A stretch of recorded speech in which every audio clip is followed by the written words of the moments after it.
Hello, good morning, good afternoon, and hello wherever you are.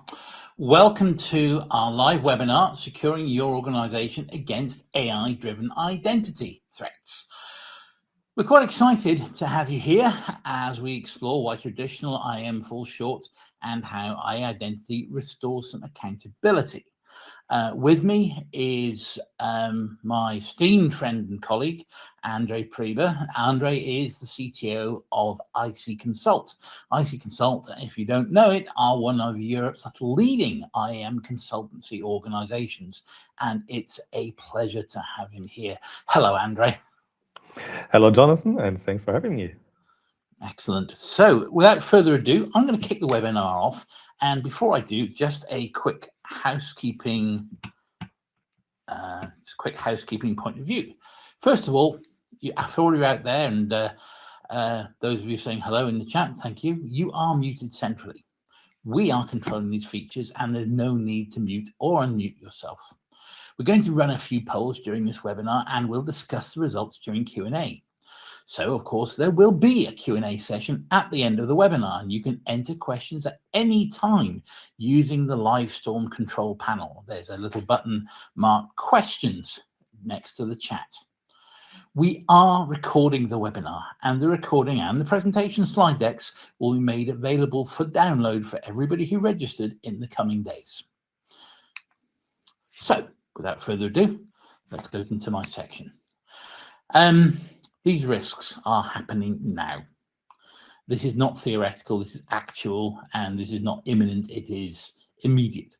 So everything we're discussing in this webinar is happening now. And I'm going beyond the kind of little jokes I made back in May when I laughed and said, oh, wasn't it funny that I spent 2 days coding an MCP server to connect to my personal Gmail and look at the carnage it resulted.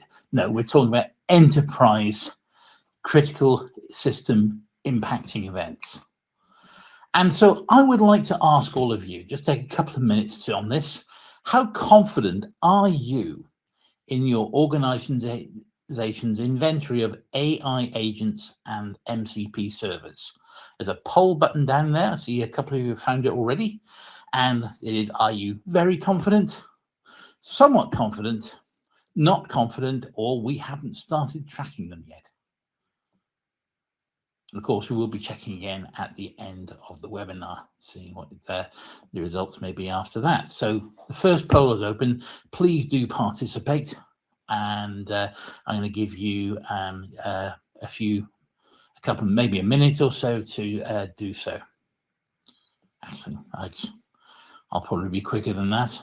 But at this point, I kind of wish I brought my guitar along so I could play some interim music. The reason we ask this obviously is to understand, where people, what people's initial impressions of their security posture is as regards AI agents and MCP, and the results are, quite variant.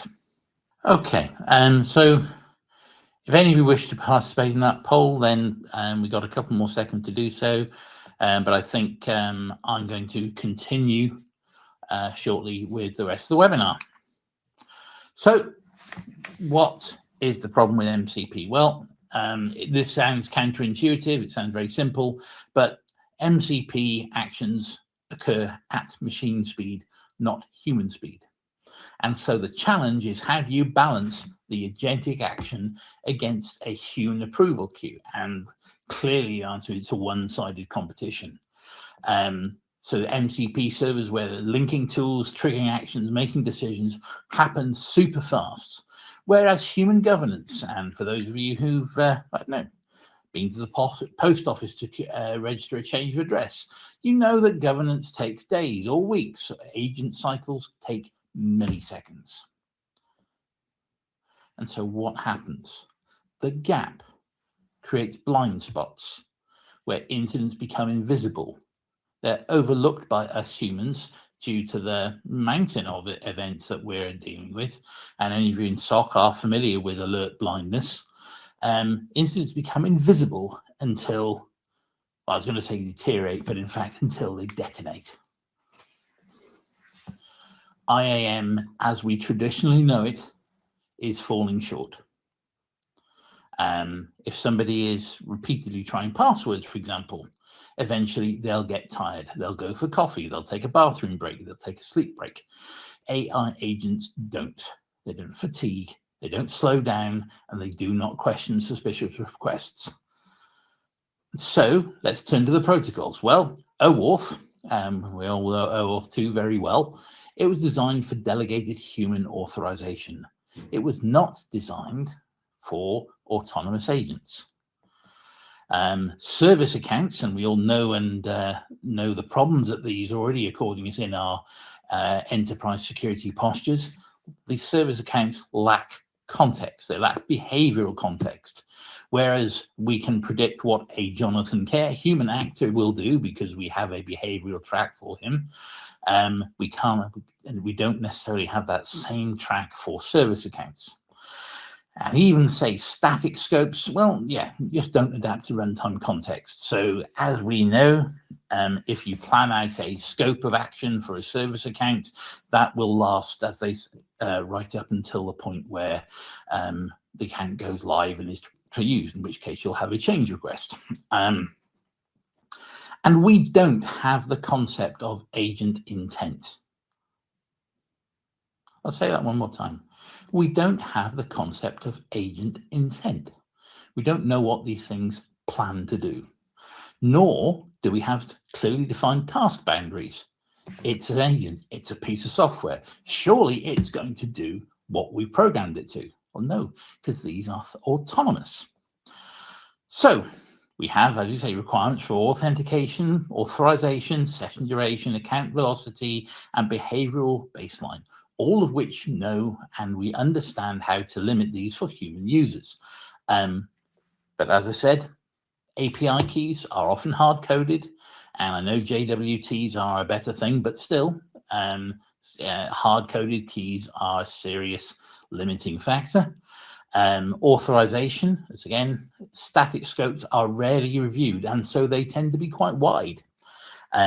Session duration, well, we don't expect an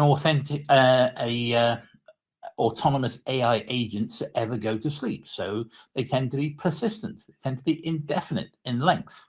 And of course, the velocity of the actions, we're going from 10 actions per minute to 10,000 per minute, which of course to many sounds like a good idea, but it does mean that, of course, it's impossible to track and authorize each action. And as I say, we understand behavioral baselines. We understand how software engineers behave. We understand how industry analysts behave. We understand how salespeople behave.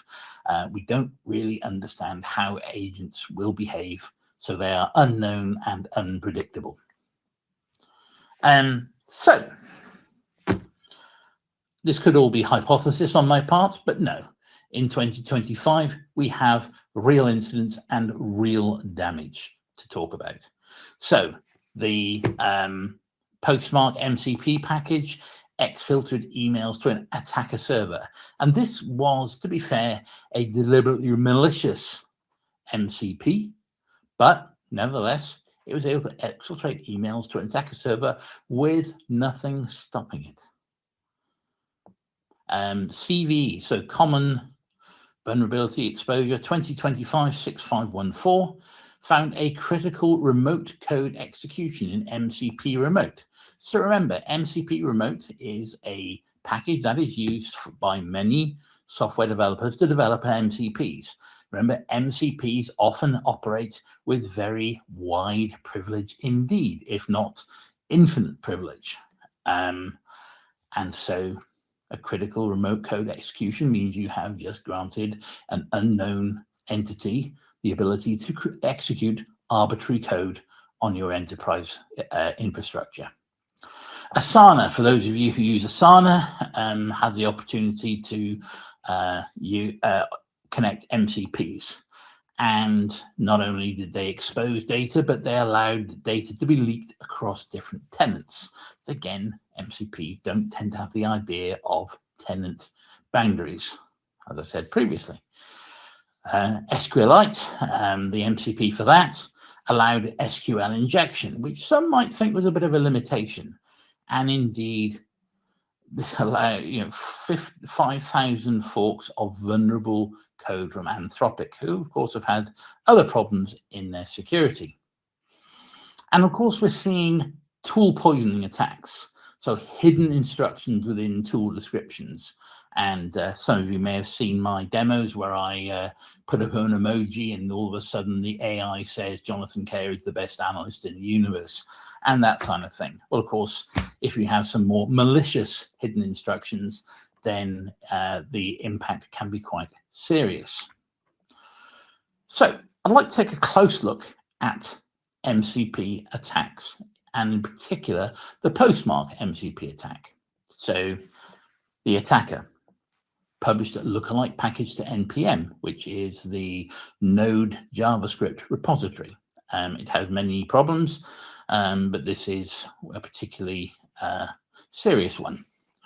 The package appeared legitimate. It had the correct branding and it had similar functionality to another package. However, it contained hidden code which forwarded all email content to the attackers, which is disappointing.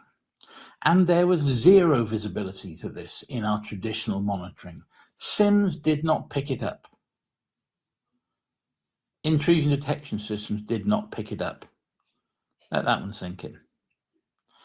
It was discovered by accident, not through our detection mechanisms. It was discovered by accident through bounces. So again, a properly determined resource attacker could still be exfiltrating now and nobody would know.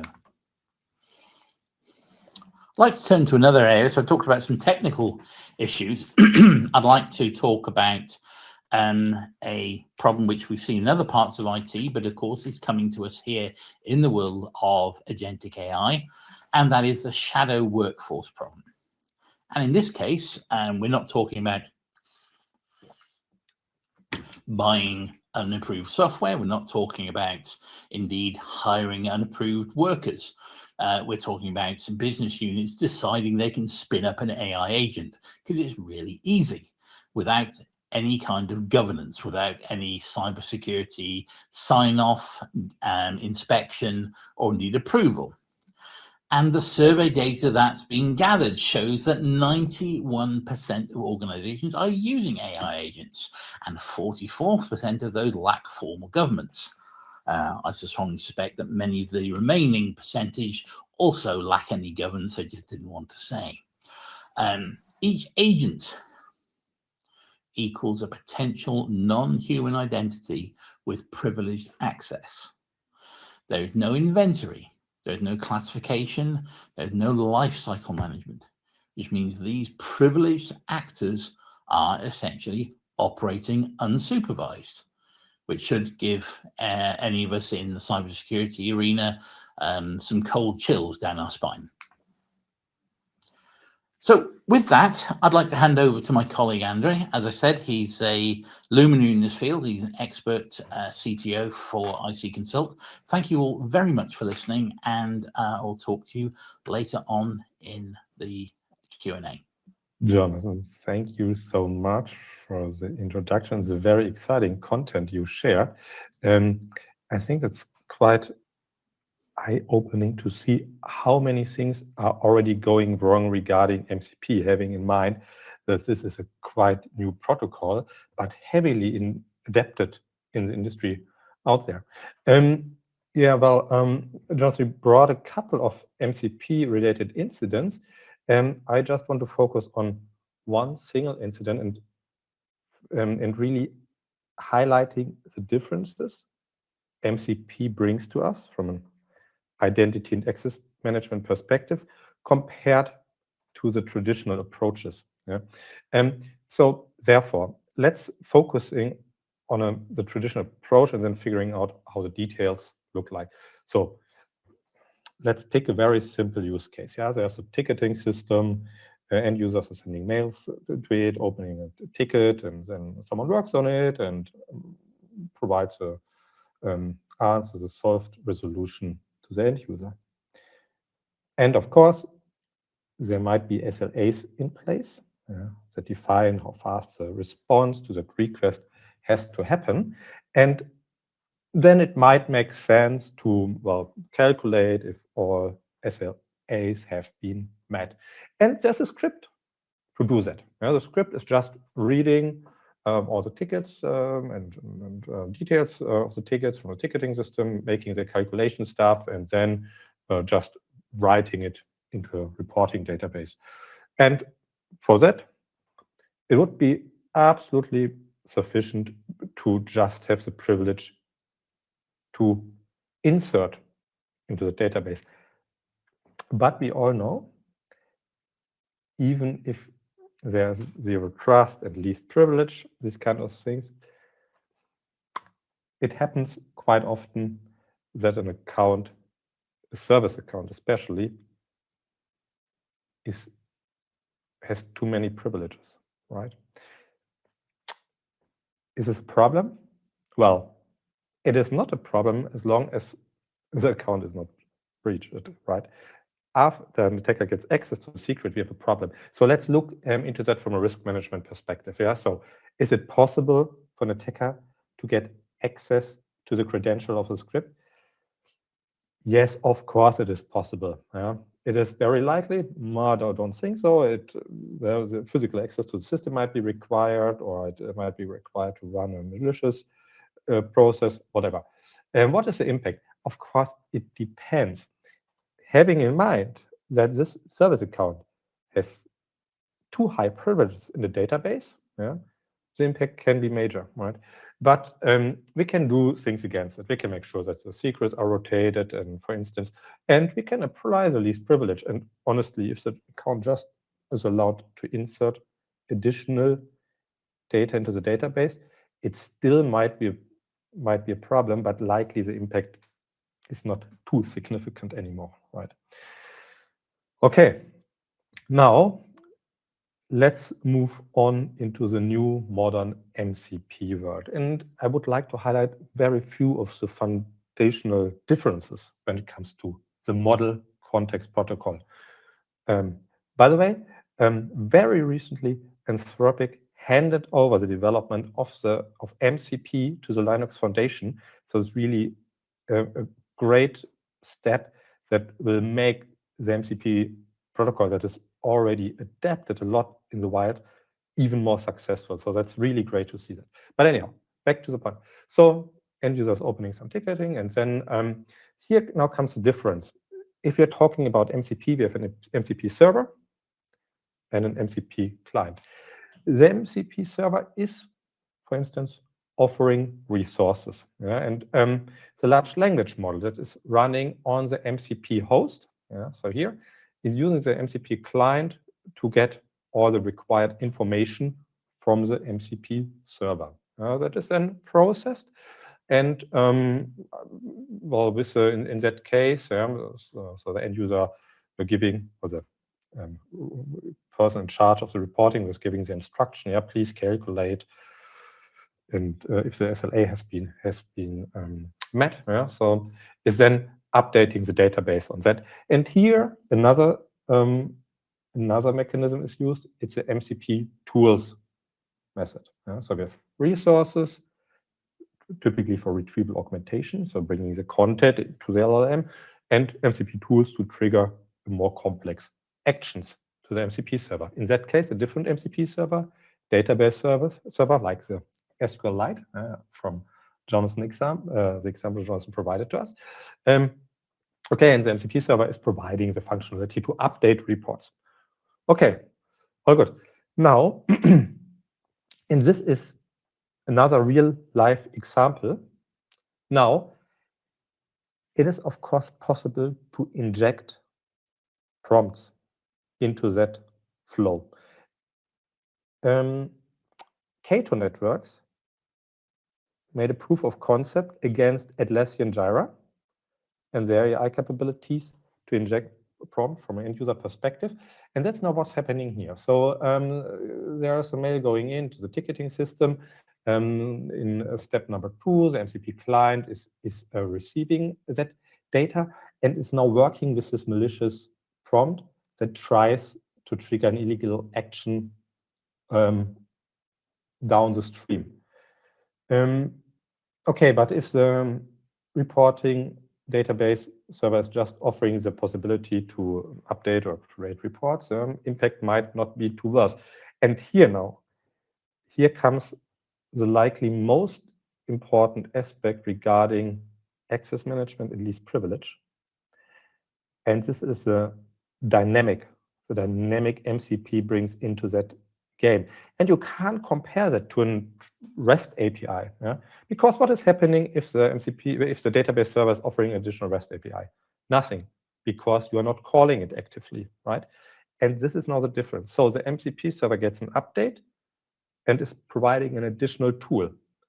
Nobody is telling the developer of the AI tool on the left about that new functionality. Still, it will be used automatically if the LLM decides that this makes sense. And the new functionality might then be used for deletion, manipulation, or reading of other reports. So we just don't know what will come in the future. And now let's look back to our risk perspective here. So first of all, we are adding a massive attack surface here because of introducing large language model. It's massive. There are a lot of attack patterns out there. Have a look to the OWASP top 10 for LLMs to get some kind of inspiration there. Jonathan provided a couple of incidents as an example. So that's quite important to understand this. So whenever we are really accepting some input, this is on a different league than what we know from traditional injection attacks. That's a complete different league. And then the other aspect, and that is affecting the impact, is the dynamics of MCP tools. You're developing a tool, you're testing it, security tests, and all these kind of things. And down the stream, the MCP servers bring additional functionality, and from that day on, your tool might use that functionality without having any adaptations on the client side. So this is a level of dynamic that drives the impact of the risk we are talking about here. So have that in mind. And now let's talk a little bit about what we all can do today to move that on. So authentication, authorization is the foundation. That's crystal clear. If you look into the MCP protocol, and partially the same things apply to A2A, so the protocol used for agent-to-agent communication, it's somehow similar. So if you look into the specifications, the methods recommended there are topics like MTLS or API keys or basic authorization or OAuth when it comes to authentication, authorization, and crystal clear, OAuth is a way to go here. It's by far not solving everything, but even today you can bring capabilities that will be required in the future to deal with the MCP complexity. And I will want to highlight just a few of the things I would recommend you to work on. So first of all, OAuth 2.1 alone is not helping a lot here. But what you should do here is first of all having a proper scope management in place. That's something what should not be static, but you want to provide it together with solid translations and explanations. What is the scope about? What does it do? Versioning, clear ownership, who is managing that scope and takes care of that. So you have to have that in place on a scalable level, because every single application that decides to provide MCP server capabilities must manage scopes accordingly. So this is important. That has something that has to be really working at scale in your organization. Then the next topic, an OAuth extension called rich authorization requests. This is about reaching out to the end user, in that case, the person who is, well, where an agent is acting on behalf of that person, reaching out to it out of band and asking for an authorization for specific scope. And this is something what is necessary, especially having that kind of A2A scenario in mind. So without that, you won't have any direct end user connection at that point in time to make any approvals, and you don't want to develop something completely proprietary. Also, I doubt that the chat functionality on the MCP level will really help to solve that problem, because this isn't meant to do approval by nature, but OAuth comes very close to that.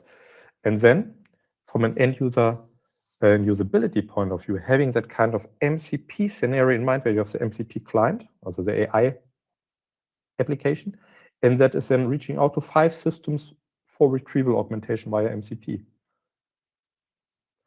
Do you want the end user to log in to every single of these 5 systems and giving the consent to use it for retrieval augmentation? Imagine the user journey.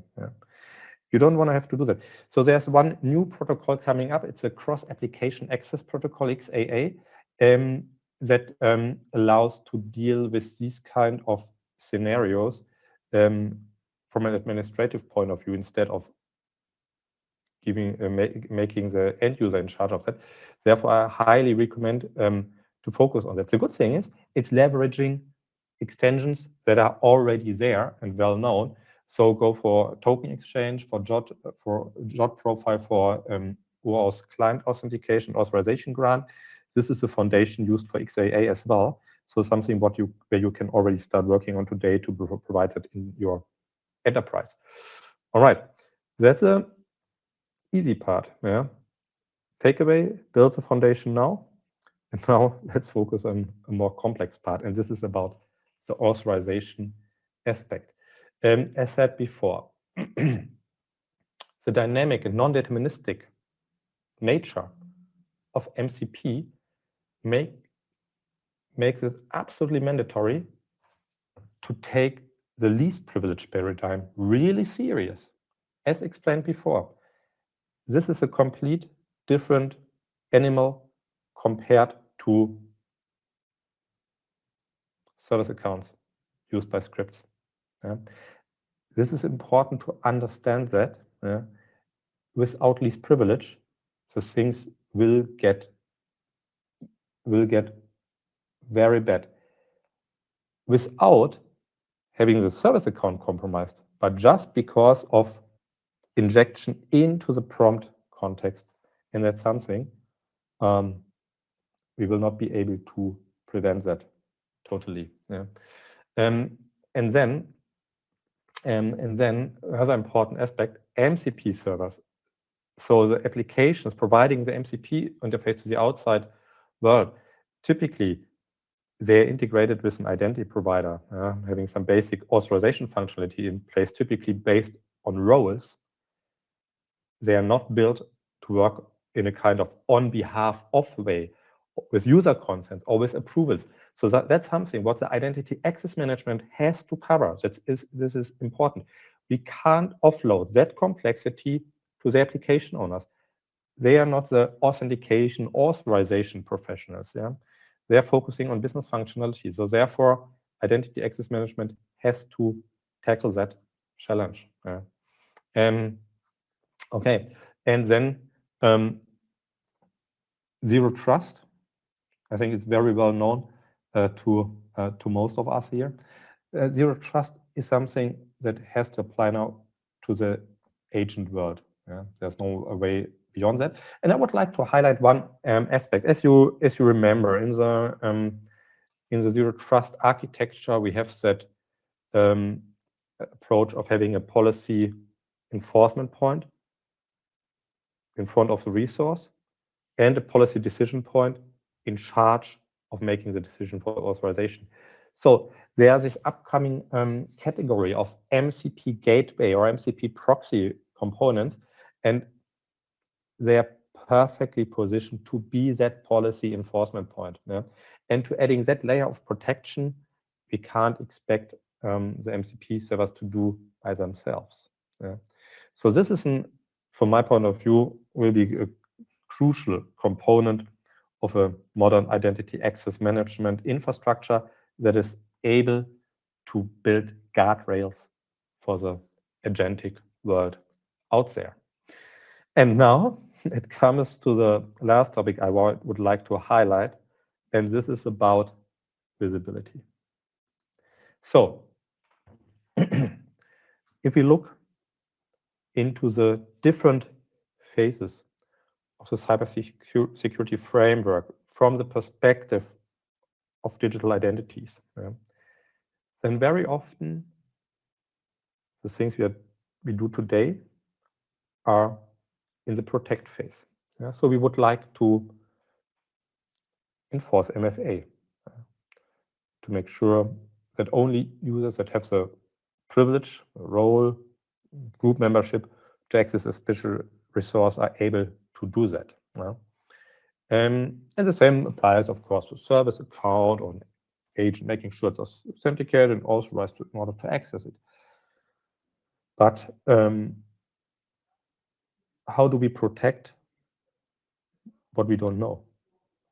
Therefore, it is absolutely important to also focusing on the very first phase, the identification. We need to get aware of the agents out there. And this is the area in which identity security posture management helps us. It's about analyzing, discover, identify what's going on there. And that's therefore the next building block that that I would like to highlight. And that's also something I would recommend to work on today if you didn't have that in place already. Let's look into that from an architectural perspective, because ISPM is quite a broad topic, and we have to develop a good understanding what exactly are we talking about. So first of all, the one category ISPM is focusing on are the identity components itself. And this is a perfect place to already discover agents, because they are behaving in different ways than human beings. And also in that kind of on behalf of scenario is something what happens directly related to the identity provider component. Also, that's a place where you get the insights into the privileges related to an end user or an agent, and where you have the life cycle in place. And if you don't hire your agents with an HR system, then you need to have a different process there, right? Typically, it is about getting crystal clear understanding. This is an agent, and this is a person or the department in charge of that agent. And by the way, these are the privileges that agent has or can get. So that is really about the identity components, analyzing it. Then and then the Active Directory. This is not just an agent topic, it's also to understand how vulnerable are my accounts there. Are there accounts with too high privileges that shouldn't have these privileges, because it's something what I expect for a tier 1 account, but not for standard user account, for instance. So these are things where RSPM helps. And to highlight the other aspect, now we are talking about agents running in your organizations. But as Jonathan pointed out, with a Claude example, there are also agents out there that are used by attackers, and we have to develop a much higher resilience inside our identity access management world. And this is something where ISPM really helps to understand that attack surface, to understand weak configurations, understanding all the identities, doesn't matter if human being, non-human identity out there. Then the third area, the cloud-focused ISPM capabilities. So what are cloud providers out there that might offer agent capabilities or resources or MCP servers, so be able to discover and detect them. And then there are the custom built applications, an area you would also like to focus on. So ISPM is really that single pane of glass that allows you to identify and see what agents do I have in my organization, and do I have a clear ownership to them, or do I have to work on to identify who is the owner, who is ultimately in charge of maintaining that agent. All right, so what can you do?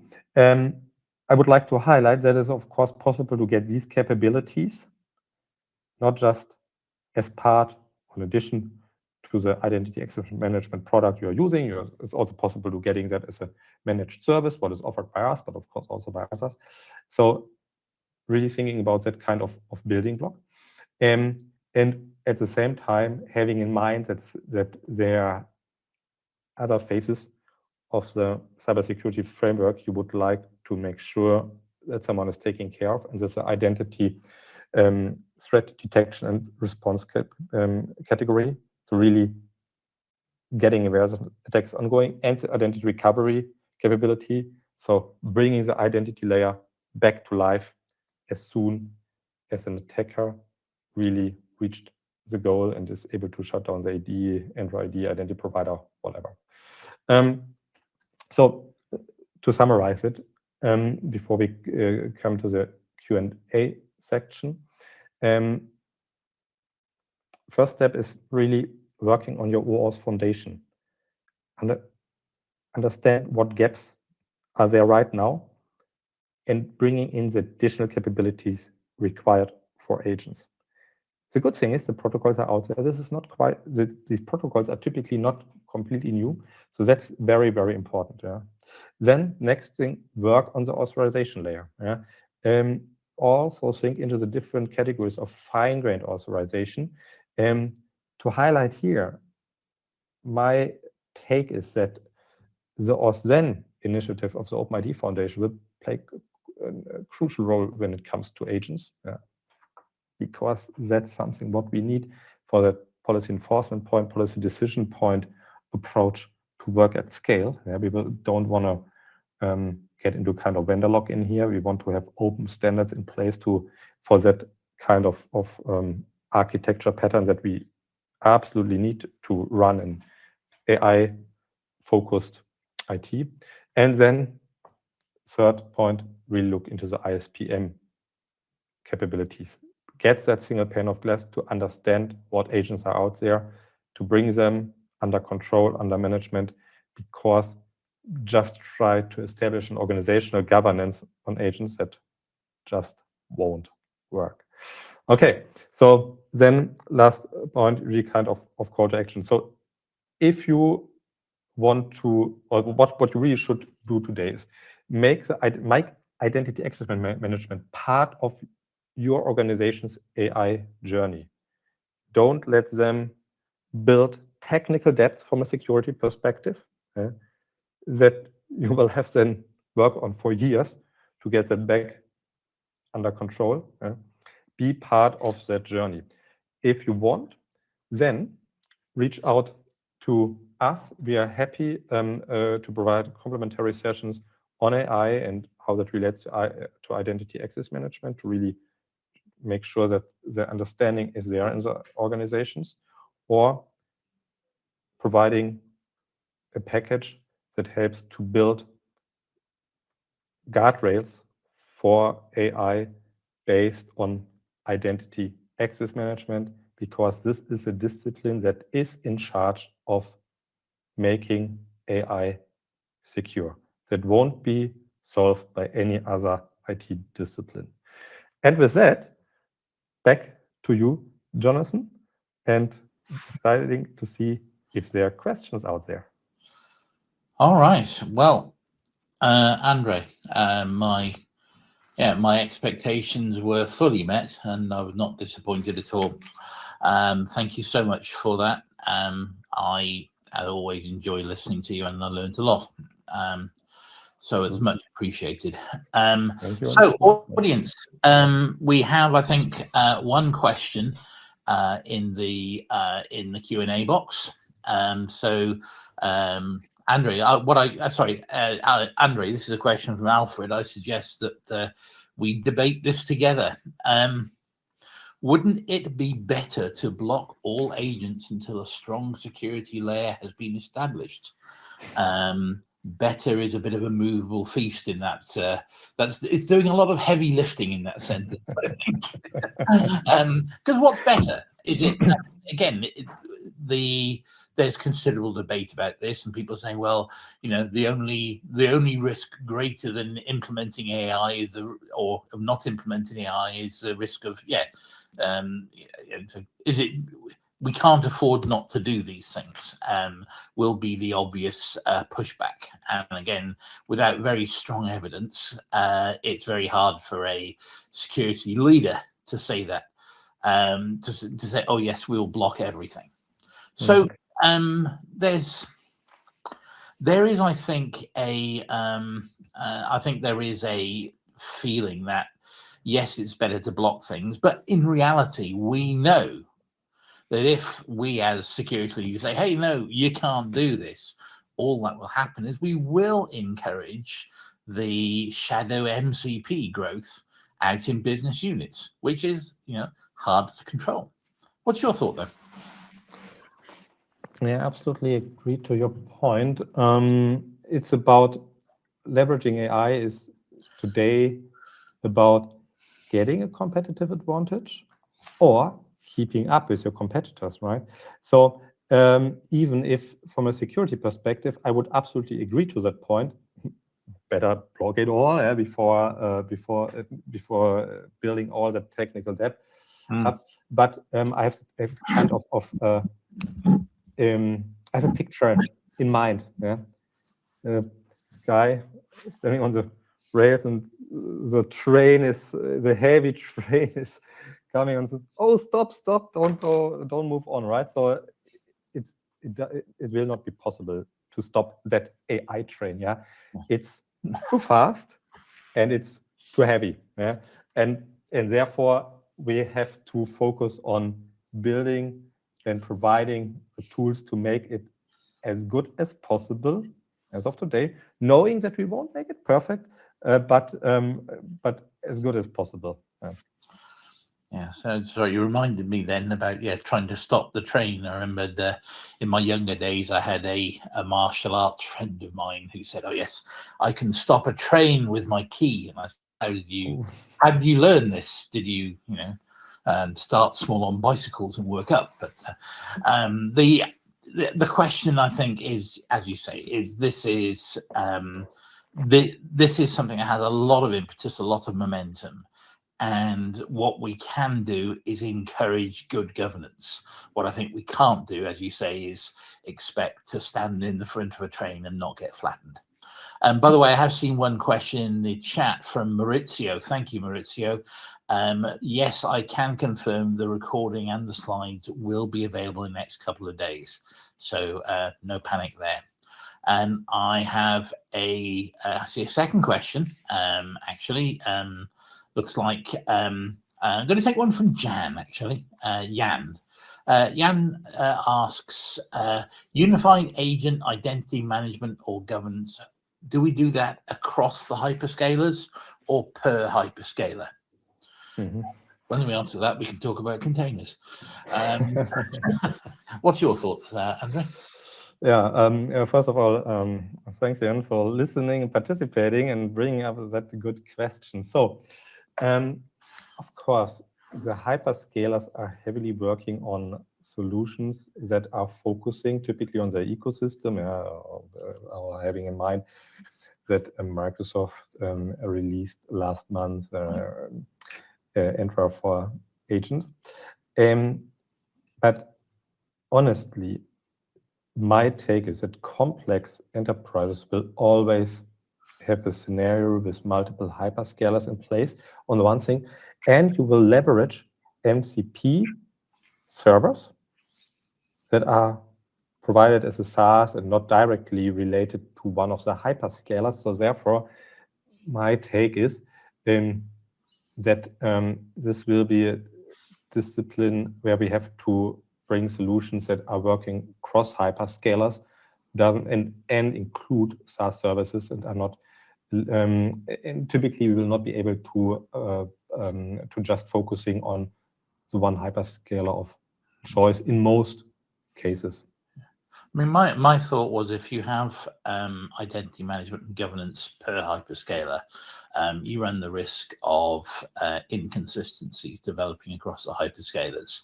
And as we know, inconsistencies in governance are the chisels that attackers use to gain entrance. While I have this, I have another poll here, which I'd like us to take a look at.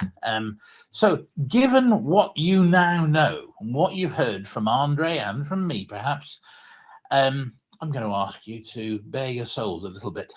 Has your organization experienced a security incident involving an AI agent or automated tool? Yes, confirmed incident, or yes, a suspected incident. No, which is a brave answer, I think, or possibly quite a realistic don't know. And all of those are quite interesting, and obviously I'd like to see those. So while you are answering those, I'm going to see if I can get another question. So I've got another one here from Alfred. There was a lot of content for MCP. Gosh, we did what we say on the tin. What are your thoughts on A2A regarding IAM? So for those of you who don't know, A2A is the agent-to-agent protocol. And that's actually quite a good question. How does A2A wire into an IAM framework? Yeah, so my thoughts on that. So I would say, first of all, the adoption of MCP is, according to what we see in the market happening, what we're discussing with our clients, is even higher than A2A. Also, it's typically, I would say, from a kind of development perspective, a step that typically happens first. Yeah, you have your chatbot, and then adding via MCP retrieval augmentation sources, and now also tools to it. Yeah, so it's getting richer. A2A is then the next level, right? So it's about having an agent that's talking to another agent that is talking to 3 other agents to fulfill the task the first agent was giving to him, right? And this is a kind of network, a mesh, and the level of complexity is even higher because the end user context is quite often there, and the MCP scenario completely disappears. Yeah? And also the level of predictability is even shrinking, yeah? Because the agent can bring new functionalities, and the guy in charge of the very first agent doesn't know about that. So that's a kind of massive challenge that is coming up to us. And what we really need to have there is really scalable approach for the topic of not just authentication, even there, being in mind that the numbers will grow dramatically, but especially authorization, lifecycle management, governance, these kind of topics. I like that. I like that answer, and I think you're much closer to the sharp end of this than I am. But one of the things that occurs to me is that if you haven't got your IAM model and your infrastructure set up for MCP, introducing A2A will not make it better, and will make it, and possibly, exponentially worse, as you'll have MCP talking to MCPs, and you will lose all control. You have to address this at the point now where people are starting to bring in MCPs.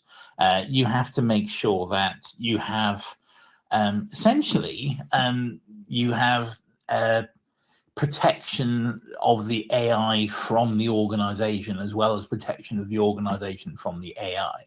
Because at the point where you have A2A, it's basically AIs talking to AIs. And if you haven't implemented governance control, then life will be challenging. So I'm not sure we've got more questions in the pipeline. What I would like to do is quickly go over the poll results, if that's okay, Andre. Oh, absolutely. I'm excited to see the results. Okay. So I have here in my window the results. In fact, I think everybody, if you click on the poll window, you can see the results now, if you've participated. But let's quickly go through. So our first poll was, how confident are you in your organization's inventory of AI agents and MCP servers? And 40% of you said not confident. This is before we obviously began our presentations. 33% you said you are somewhat confident, and 27% of you were brave and honest and said you haven't started tracking them yet. None of you said that you were very confident, and I think that is a realistic answer, and I think it is true that we are in the stage where we don't know yet really what we don't know, and we're not tracking these with the rigor and robustness that we should be. I don't know what your thought is on that one, Andre. Yeah, not a surprise at all. Not a surprise at all. Also, having in mind that partially it will be very, very challenging to really get a good inventory of what agents are running. I think especially the things that are running locally, right? And then having access to file system, to programs, yeah, that's might be challenging, depending on the maturity of device management you have enrolled into your organization. So a couple of disciplines that have to work together to build that kind of inventory. I tend to agree. So I'm going to quickly go through, and then I see we've got some more questions coming to the chat window. So thank you, folks. Has your organizer, I could have just said, what about now for poll 2? But my question was to all of you was, has your organization experienced security incident involving an AI agent or automated tool? 56% of you said don't know. I'm going to let that one sink in, since we're all security professionals. 56, you said we didn't know if you'd had a security incident. 33% said no, which is heartwarming. 11% said a suspected incident, and 0% of you said a confirmed incident. Again, the thread I'm pulling out of both those questions, Andrew, I don't know about you, is, as you said, we lack control. We lack visibility. We Absolutely. just don't know right now what we don't know. Absolutely. I think that's something that really underlines that aspect, that first of all, we have to get that visibility in order to really make it right. At the same time, I would highly recommend to also start working on bringing all the foundation elements in place, because they are not waiting for us. AI guys are not waiting for us. At all areas, doesn't matter which IT discipline you're looking at, there are innovations happening with AI, and they're moving fast. They are moving so fast. Incredibly fast. Yeah, incredibly fast. So, Danielle, thank you for your question.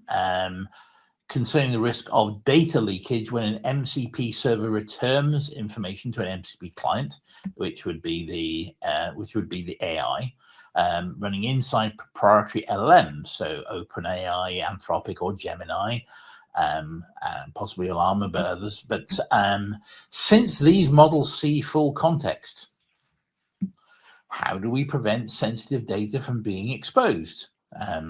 Well, one answer might be, don't let them see the full context, and let them see the context that's relevant. But again, I don't know how possible that is. Certainly we know LLMs thrive. They get the better context they get, the more complete an answer they give. But yeah, what's the balance, Andre?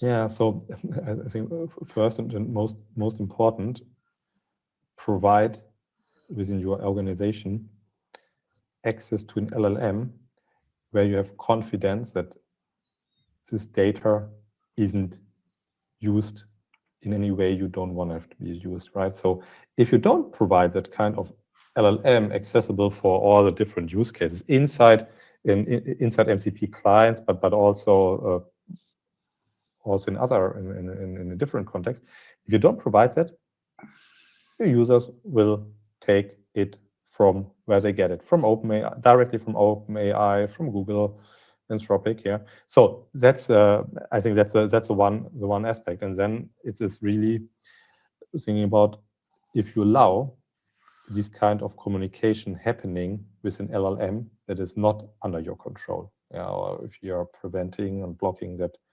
completely, that might be might be the better way to deal with that before risking that really confidential data from your organization is exposed to an LLM out there. Quite so. Well, I think we've, let me just check. I think we've gone through all the questions. First of all, to the audience, thanks to all of you for participating in this webinar. It really does mean a lot to us. We do enjoy doing these webinars, so thank you very much. And secondly, Andre, thank you so much for being on the webinar, being so erudite, giving us the benefit of your wisdom and your time. It's been an absolute pleasure having you on here as a co-presenter. Thank you.